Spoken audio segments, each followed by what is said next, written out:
poderosos archivos de Today.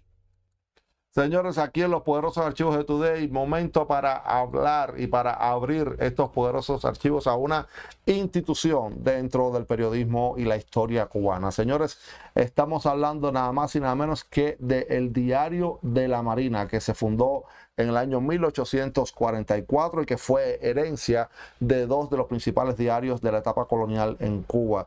Luego salió ya como Diario de la Marina en el año 1844 y tuvo una trayectoria de más de un siglo y medio en las casas de los cubanos, informando originalmente pues la partida y la llegada de los barcos. Era su principal fuente de noticias en la época colonial o en la época primigenia, y luego pues tuvo una participación bastante activa durante toda la etapa colonial y las luchas contra el colonialismo español, y en sus páginas pues se publicaron importantes documentos editoriales, testimonios de la guerra de independencia. Señores, la república o la etapa republicana para el Diario de la Marina fue nada más que de florecimiento, y fue quien inauguró estas colecciones que luego se hicieron tan famosas en todo el mundo y que otras publicaciones también asumieron por el medio centenario del Diario de la Marina, donde pues publicaban todos los números que se habían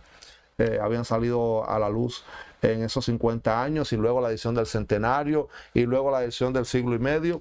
Y estas colecciones hoy día pues pueden costar varios miles de dólares por la información que se guarda en sus páginas. Las colecciones del Diario de la Marina son invaluables, incluso en Cuba. Les cuento un poco, señores, en la hermosa isla de Cuba, cuando triunfó el descarado de Fidel Castro allá, pues teníamos decenas de periódicos, casi que había un periódico por cada localidad. La prensa, el papel de la prensa pues jugó, el papel que la prensa jugó durante la etapa republicana fue muy importante, porque ayudó a regular, a controlar los desvaríos políticos de toda aquella época. Señores, que tampoco es que nuestra república original fue un nido de rosas, aquello fue de todo un poco, tuvimos allá. Y la prensa siempre estuvo pues ayudando a encauzar lo que más valía y brillaba de nuestra sociedad y nuestra cultura política. Hoy día, si usted quiere conocer lo que sucedió en Cuba durante siglo y medio, pues usted tiene sin duda que consultar las páginas del Diario de la Marina. El Diario de la Marina, que además también marcó sello en la capital cubana, pues sus edificaciones todavía hoy se conservan. Las sedes del Diario de la Marina tuvo 2 sedes y las 2 se conservan, ya voy a contar. Y pues son puntos de referencia dentro de la capital cubana. El primer edificio que ocupó el Diario de la Marina es este que están viendo ustedes acá, y que hoy día ocupa el Hotel Plaza. Ese Hotel Plaza originalmente fue el edificio primigenio del Diario de la Marina, y ahí estuvo enclavado hasta el año 1922, que se mudó a su nueva sede, que sería frente por frente al Capitolio Nacional. Todavía el Capitolio ni se pensaba construir, pero el Diario de la Marina ocupó ese espacio frente al Capitolio. Es un edificio bastante primitivo, que ahora mismo no lo puede ubicar usted. Es justo donde se encuentra hoy día la Editorial Abril y el Tribunal de La Habana. Todos esos edificios pertenecían al Diario de la Marina, pero el edificio original en el año 1922 es este que están viendo ustedes acá, de 2 pisos, y que le daba muchísima más prestancia a esto. El hecho de estar justamente frente al Capitolio Nacional le permitía al periódico pues tener un contacto directo con todos los políticos de la época, pero para el año 1950 ya este edificio se hizo bastante viejo, y construyeron el nuevo, que es el que ustedes pueden encontrar ahora mismo caminando por la calle frente al Capitolio Nacional, y pues que hoy alberga la editora Abril y el periódico Juventud Rebelde. También el Tribunal Supremo de La Habana se encuentra en la parte de atrás del Diario de la Marina. ¿Qué sucedió con este Diario de la Marina? Fidel Castro siempre lo tachó como un diario conservador, de extrema derecha, fascista y todo aquello, porque el Diario de la Marina no tenía compromiso con nadie y ellos podían decir lo que les diera la gana, y si lo que pensaban de Fidel Castro es que era un comunista descarado, pues comunista descarado lo llamaron desde sus páginas. Por más que al inicio de la Revolución Cubana Fidel Castro prometió no cerrar ningún diario, señores, en el año 19 1960 esto se acabó como la fiesta del Guatao. Mayo 12 de 1960 fue la última vez que salió el diario de la Marina al aire en Cuba. Al aire no, vio la luz el diario de la Marina en Cuba. Cerraba las puertas entonces una institución decana del periodismo cubano y que alberga en sus páginas la historia de toda nuestra creación, de la creación de nuestro país. Señores, este edificio, que además tiene un estilo casi art déco, no es un art déco puro, pero tiene un estilo casi art déco, guarda en su lobby uno de los murales más espectaculares que tienen los edificios. A mí me fascina la arquitectura de oficinas en Cuba, es muy bonita. Y este mural pues da cuenta del origen del diario de la Marina, que es, ay Dios, si pudiera yo leer esto, si me lo pudieran poner un tamaño que yo pueda leer. Ay Dios, El Noticioso y El Lucero eran dos periódicos que se fundieron y de ahí salió el diario de la Marina. Este mural pues fue pintado exclusivamente en lienzo para este edificio cuando se inauguró en el año 1950. Señores, por más que Fidel Castro siempre estuvo diciendo que era un periódico de derecha, yo quiero llevarlos a las páginas del diario de la Marina. No es el periódico o la publicación o la prensa más visitada de Cuba, porque no era un periódico lindo de ver, no era un periódico muy gráfico como por ejemplo las revistas Bohemias o Carteles o Vanidades, que son bonitas de ver. Pues el diario de la Marina básicamente texto y lucía de esta manera. Por más que el diario de la Marina pues se decía que era conservador y que Fidel Castro lo acusaba de estar en contra de ellos, pues sí se hizo eco fervientemente del triunfo de la revolución, de la llegada de Fidel Castro a La Habana. Y también, señores, sobre todo muchos de los anunciantes del diario de la Marina comenzaron a felicitar al doctor Fidel Castro, como se le llamaba en aquel entonces, y también a la naciente revolución y también a toda Cuba, porque se respiraban aires de libertad nueva.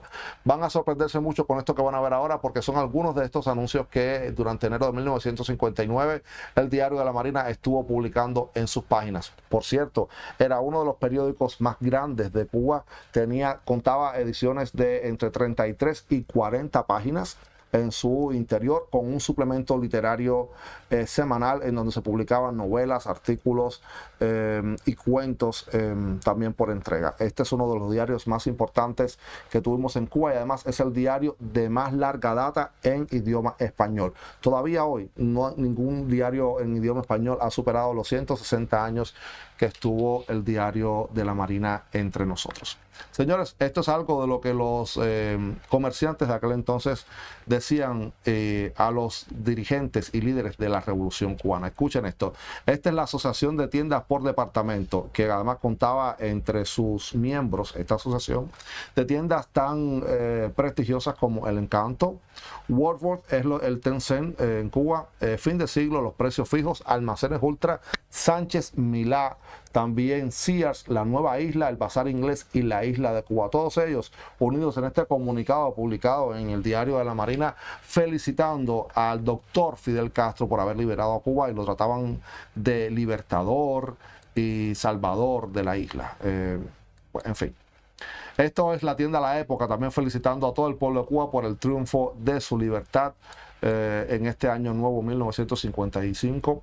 También la compañía Gabriel Sisto y compañía pues mostraban gratitud eterna a los héroes que liberaron el país, y ellos eran los fabricantes de una marca de camisas importantísima, muy famosa en aquel entonces en Cuba. También la Unión Nacional de Empresarios Cinematográficos de Cuba, los dueños de todos los cines, felicitaban a Cuba, felicitaban también a Fidel Castro y llamaban al ejército rebelde el ejército de la libertad. Fíjense ustedes cómo va esto. También, señores, Mascot, Confecciones Mascot felicitaba a Cuba y a los cubanos por una Cuba libre. La fábrica de conserva El Gallo, creadoras del arroz gallo, los frijoles y el aceite de haz de oro, pues felicitaban a Fidel Castro desde las páginas del supuesto diario contrario a Fidel Castro. Lo mismo hacía la Compañía Cubana de Electricidad, que pocos meses después fue confiscada por el ladrón de Fidel Castro, y también la Compañía Antillana de Acero, que felicitaba a Cuba y a todos ellos. Están mirando que, mira, tan en contraria no era. La embotelladora Ironberg también se sumaba a esta felicitación de todas estas empresas a Fidel Castro y a Cuba por su libertad, dicen ellos. De esta manera, pues fue como se publicó desde las páginas del Diario de la Marina el apoteósico recibimiento que tributó La Habana al doctor Fidel Castro. Inmediatamente visitó Palacio para cumplimentar al poder civil y pide el apoyo de la prensa para lograr la paz permanente. Era Fidel Castro desde las páginas del Diario de la Marina, y aquí pueden ver otro de esos anuncios que pues felicitaban a este descarado que luego se robó todas esas compañías que tanto lo felicitaban y lo saludaban al inicio de la revolución. El último director del Diario de la Marina fue el periodista José Ignacio Rivero. Señores, un destacado periodista de nuestra etapa republicana, y fue quien tuvo la desgracia de recibir a los rebeldes apestosos en sus oficinas y sus talleres para robarse el Diario de la Marina. Señores, la historia se la puedo contar porque él la ha dejado escrita, o la dejó escrita en sus memorias, pero escucharlo de su propia voz es mucho más interesante. Escuchen de la voz de José Ignacio Rivero en los años 90 cómo fue que se robaron el Diario de la Marina y cómo fue que se armó toda este entierro del Diario de la Marina frente a sus ojos y los de su familia. Vean esto.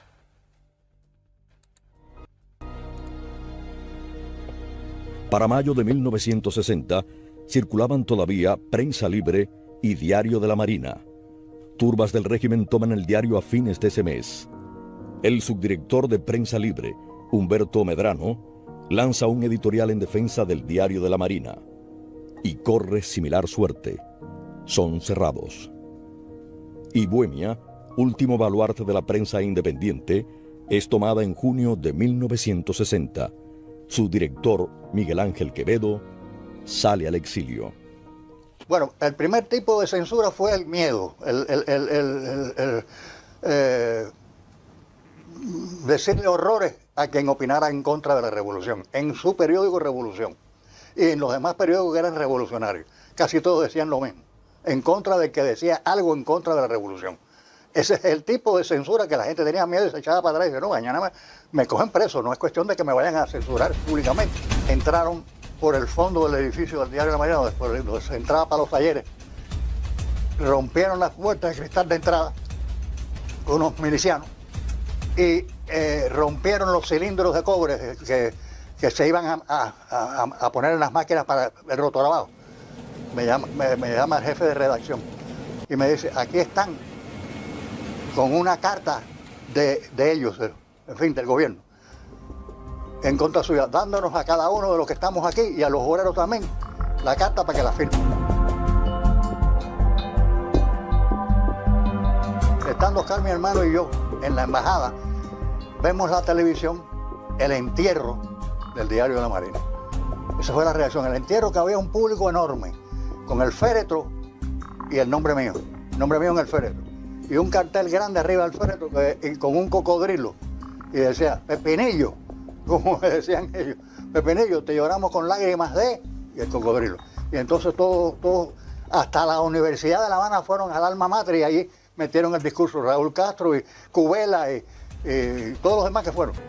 Muy evidente que la decisión era la de terminar de alguna manera con la libertad de expresión. Ellos concibieron llevar el Diario de la Marina y enterrarlo en la entrada de la escalinata de la Universidad de La Habana. Y entonces, elementos que tuve yo para poder hacer un artículo, los enterradores. Y efectivamente, en ese artículo dije, ver enterrar un periódico,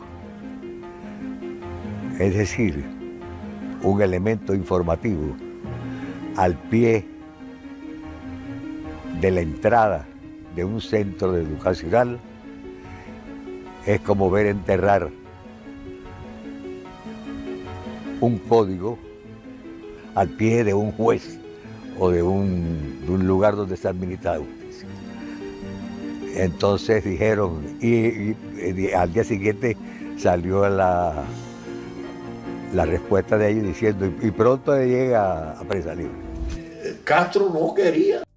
Así mismo es, señores. Estas declaraciones pues fueron recogidas por Telemartí o Martí Noticias hoy día, en donde pues podemos tener acceso a las declaraciones de los testigos, los que lo vivieron, señores. Escuchar al último director del diario de la Marina contar cómo fue que se robaron su diario y el orgullo con el que hablaba de su trabajo, y también el dolor con el que todavía 50 años después contaba cómo enterraron el diario de la Marina y cómo quemaron toda la biblioteca y los archivos del diario de la Marina, señores. Es cuando menos conmovedor.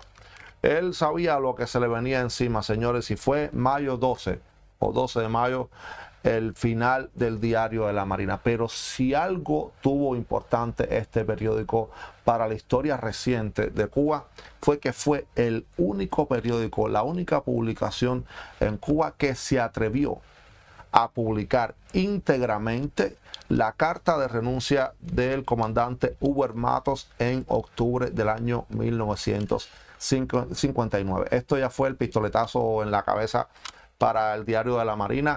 Y señores, ¿qué creen?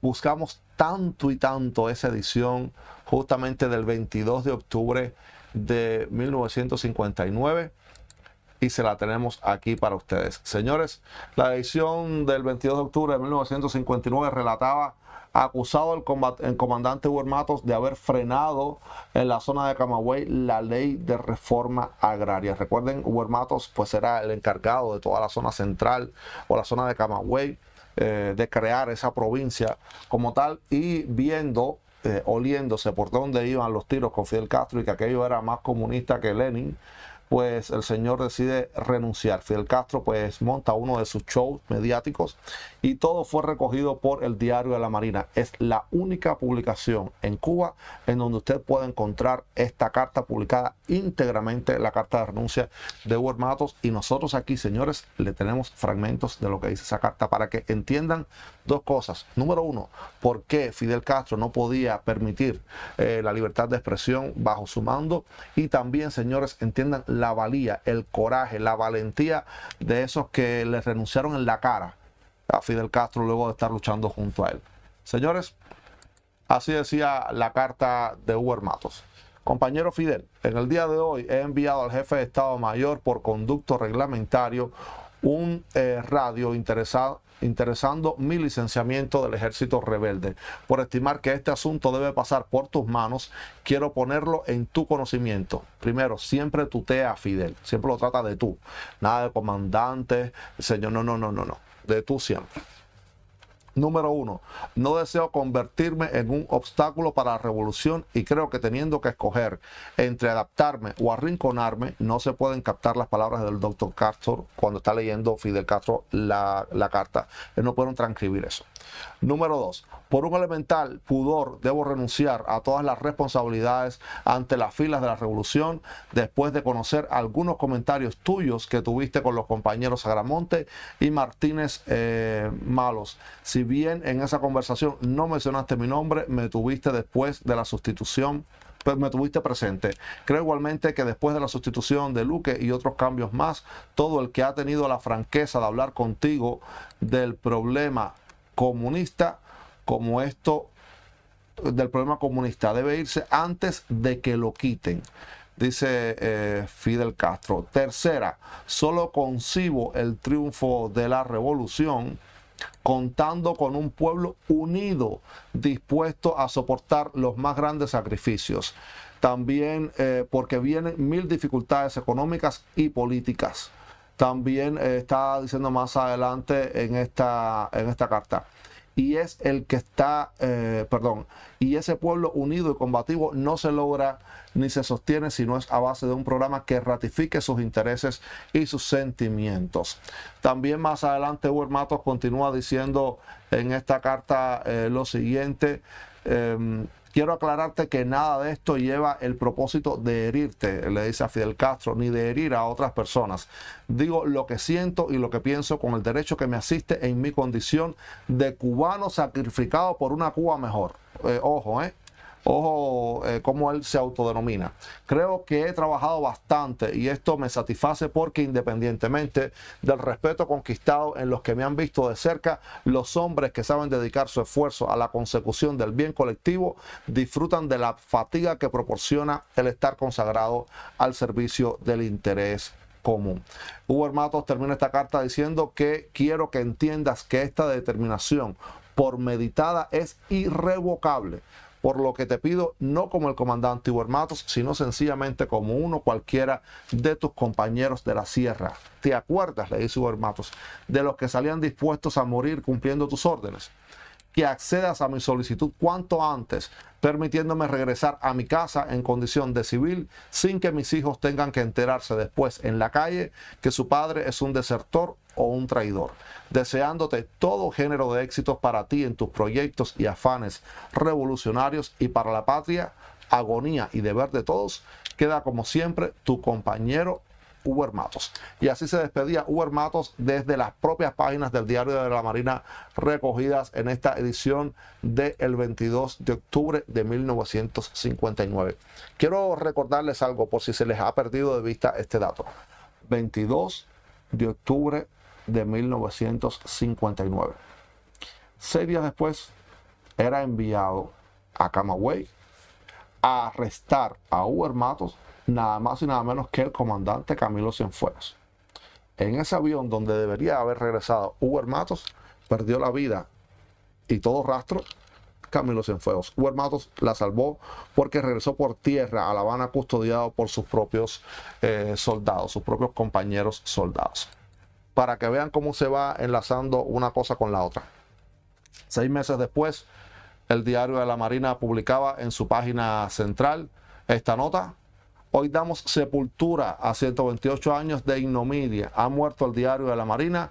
Hoy sepultaremos a los voluntarios españoles, a los whalers, a los monengues, a los pepinillos riberos, que todo eso era el Diario de la Marina. Con esta editorial, pues el Diario de la Marina cerraba sus puertas, decía que se acabó esto y que el cortejo fúnebre que comentaba el director del diario, pues partiría de Prado y Teniente Rey hasta la escalinata de la Universidad de La Habana, donde en un gran acto, dicen ellos, de reafirmación revolucionaria, iban a quemar el Diario de la Marina. Señores, en una página del interior de esa edición, la última del Diario de la Marina del 12 de mayo del año 1960, pues hacían también expresar que el edificio del Diario de la Marina pasaba a ser propiedad del gobierno del pueblo cubano. Asimismo, se hace saber que dicho edificio o local se encuentra bajo la protección del pueblo de Cuba y se informa a todos los mercenarios extranjeros, así como los traidores que están en condiciones de ayudarles, que el mismo será protegido y defendido por el glorioso ejército rebelde, las milicias campesinas, obreras, estudiantiles y bla, bla, bla, bla, bla. De esta manera, señores, se cerraba un capítulo dentro de la prensa cubana. El Diario de la Marina dejó de ser, pues, por supuesto, el decano de la prensa cubana, como se hacía llamar, y comenzó a convertirse en un edificio vacío y mustio, hasta que en el año 1980 el gobierno de la isla decidió, pues, otorgárselo a la casa editora Abril, algo que habían inventado ellos para hacer propaganda y adoctrinar a los niños en la isla. Señores, este edificio permaneció cerrado a cal y canto por cerca de 20 años, hasta que se reabrió, reacondicionándose para la casa editora Abril. Es la historia de uno de las instituciones más importantes de toda nuestra etapa republicana y colonial también, y sin duda un decano de la prensa cubana y una de las publicaciones más importantes en español a nivel mundial. Sirve entonces este poderoso archivo de hoy para rescatar las memorias, los recuerdos del Diario de la Marina y lo que significó para Cuba y los cubanos sus páginas durante esos pocos meses que pudo estar viendo la luz sus ediciones después de la llegada de Fidel Castro al poder.